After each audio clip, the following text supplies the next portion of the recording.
Hi, this is Geetanjali. Welcome you all to the go legal. और अब जो series हम कर रहे हैं वो है भारतीय न्याय सुरक्षा संहिता की, यानी नई सीआरपीसी की, जो कि लागू होगा 1 जुलाई 2024 से। अब तक इससे पहले वाली वीडियो में हमने कवर किया था कि एफआईआर यानी कॉग्निजेबल केसेस में केस किस तरीके से रजिस्टर होगा, यानी कि हमने डिस्कस किया था सेक्शन नंबर 173 को। आज हम डिस्कस करेंगे एक नॉन कॉग्निजेबल केस की जब इंफॉर्मेशन पुलिस को मिलेगी तो उसके लिए क्या प्रोसीजर फॉलो होगा।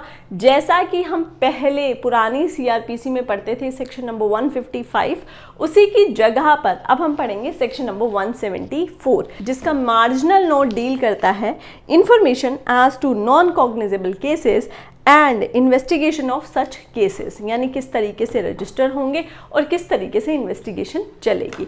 यहाँ पे जब आप सेक्शन 174 पढ़ते हैं तो यहाँ पे हमें क्या पढ़ने को मिलता है, यहाँ ये कहते हैं कोई इन्फॉर्मेशन रिसीव हुई है किसी पुलिस ऑफिसर को, पुलिस ऑफिसर इंचार्ज को, जो इन्फॉर्मेशन मिली है वो नॉन कॉग्निजेबल केस से रिलेटेड है। तो इस केस में क्या होगा, सबसे पहला तो ये जो इन्फॉर्मेशन मिली है ये with in the limit of such station होना चाहिए, यानी उसी स्टेशन के जुरिस्डिक्शन का ऑफेंस होना चाहिए, ये नॉन कॉग्निजेबल ऑफेंस जो है वो।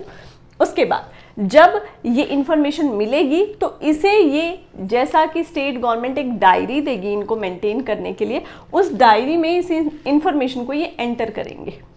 उसके बाद ये इंफॉर्मेशन एंटर करने के बाद क्या करेंगे, जो पुलिस ऑफिसर होंगे जिनको ये इंफॉर्मेशन मिली है, ये इंफॉर्मेंट को रेफर कर देंगे मैजिस्ट्रेट के पास, और साथ ही जो भी इन्होंने डायरी मेंटेन करी है इस इंफॉर्मेशन के लिए, उस डेली डायरी को फोर्टनाइटली, यानी उसी रात को ही, जिस दिन को इन्होंने ये इंफॉर्मेशन रिकॉर्ड करी है, उसी रात को ही ये जो डायरी है वो मैजिस्ट्रेट को फॉरवर्ड कर देंगे। उसके बाद ये क्लोज 2 में कहते हैं कि कोई भी पुलिस ऑफिसर इस तरह के केसेस को इन्वेस्टिगेट नहीं कर सकते हैं जब तक कि उन्हें जिस एरिया का जुरिस्डिक्शन जिस मैजिस्ट्रेट के पास है, या केस को कमिट करने की पावर जिस मैजिस्ट्रेट के पास है, जब तक वो उन्हें ऑर्डर नहीं दे देते तब तक वो उस केस में इन्वेस्टिगेशन नहीं कर सकते। उसके बाद क्लोज 3 में कहते हैं कि जब किसी मैजिस्ट्रेट ने पुलिस ऑफिसर को ये ऑर्डर दे दिया कि आप इस नॉन कॉग्निजेबल केस में इन्वेस्टिगेशन करो, तो उस पुलिस ऑफिसर के पास वो सभी पावर्स होंगी जो कि officer in charge of police station के पास हैं, पर अरेस्ट की पावर नहीं होगी।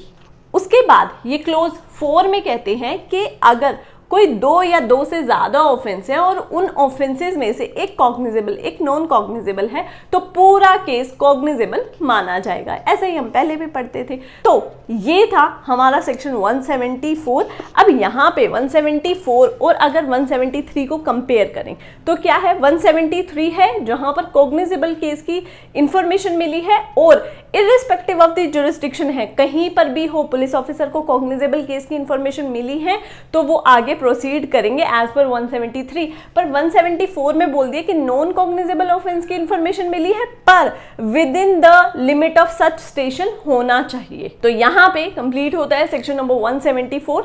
नेक्स्ट फॉर कंटिन्यू करते हैं सेक्शन नंबर 175 से। उसके बाद नेक्स्ट सेक्शन है हमारा सेक्शन नंबर 175।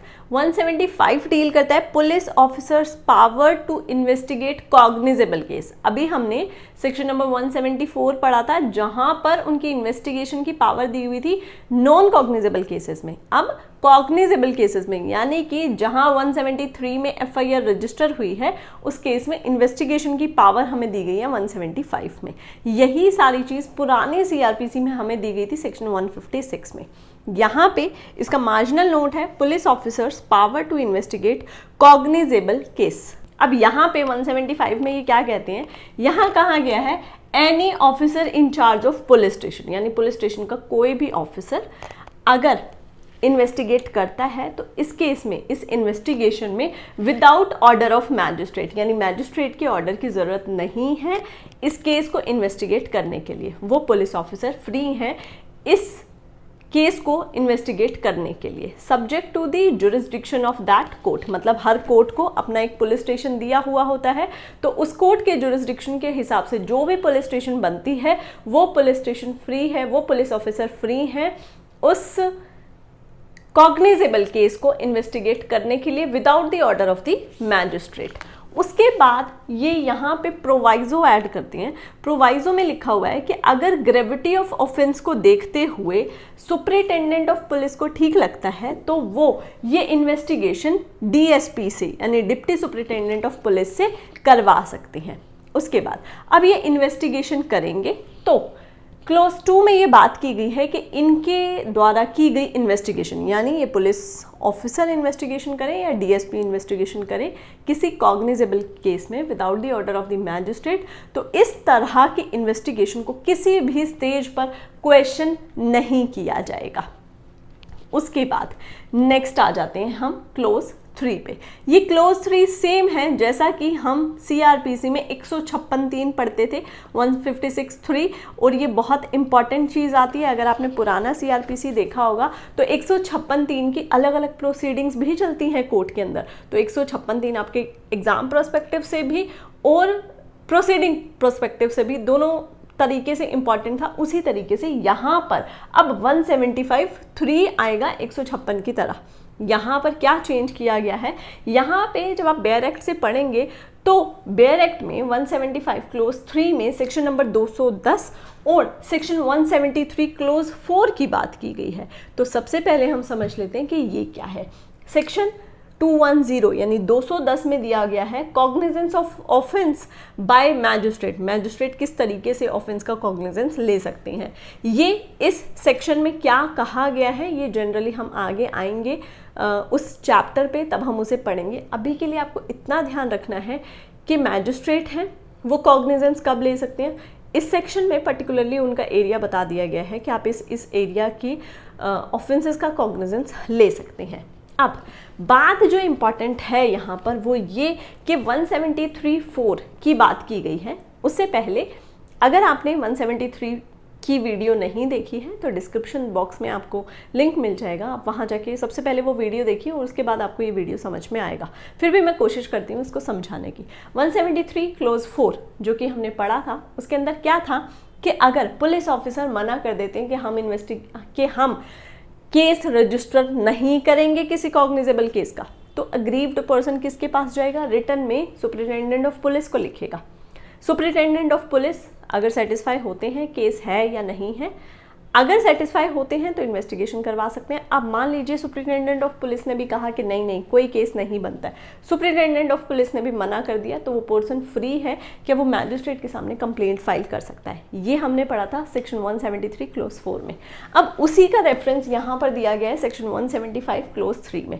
यहाँ पे कहते हैं कि अगर पुलिस ऑफिसर ने मना कर दिया रजिस्टर करने से, सुपरिटेंडेंट ऑफ पुलिस ने भी मना कर दिया रजिस्टर करने से, तो जो वो अग्रीव्ड पर्सन है अब वो क्या करेगा, मैजिस्ट्रेट के सामने एप्लीकेशन लगाएगा और साथ में एफिडेविट लगाएगा। उस एफिडेविट में लिखेगा मैं पुलिस में गया मेरी नहीं सुनी, मैं एसपी के पास गया मेरी नहीं सुनी, इसलिए अब मेरे पास कोई ऑप्शन नहीं है तो मैं मैजिस्ट्रेट के सामने आया हूँ। जब इस तरीके का एफिडेविट और एप्लीकेशन मैजिस्ट्रेट के सामने लगेगी तो मैजिस्ट्रेट क्या करेंगे, इंक्वायरी करेंगे और जो भी पुलिस ऑफिसर हैं कंसर्न जिसके अगेंस्ट ये सारी बात आई है उस पुलिस ऑफिसर का सबमिशन लिया जाएगा कि आपका इस बारे में क्या कहना है। उसका सबमिशन लेने के बाद अगर मैजिस्ट्रेट को ठीक लगता है तो वो इन्वेस्टिगेशन के ऑर्डर कर सकते हैं। ये बात की गई है सेक्शन 175 क्लोज 3 में। उसके बाद आते हैं सेक्शन 175 क्लोज 4 में।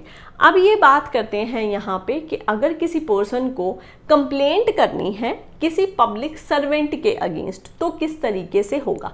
यहाँ पे कहते हैं कि अगर कोई पब्लिक सर्वेंट के अगेंस्ट किसी पर्सन को कंप्लेंट करनी है तो वो कंप्लेंट करने के लिए मैजिस्ट्रेट के सामने उन्होंने कंप्लेंट फाइल करी अगेंस्ट पब्लिक सर्वेंट। जब मैजिस्ट्रेट के सामने पब्लिक सर्वेंट के अगेंस्ट कोई कंप्लेंट आएगी तो मैजिस्ट्रेट क्या कर सकते हैं, मैजिस्ट्रेट इन्वेस्टिगेशन के ऑर्डर कर सकते हैं, पर सब्जेक्ट टू दो कंडीशन फुलफिल करेंगे पहले, उसके बाद ही वो ऑर्डर करेंगे।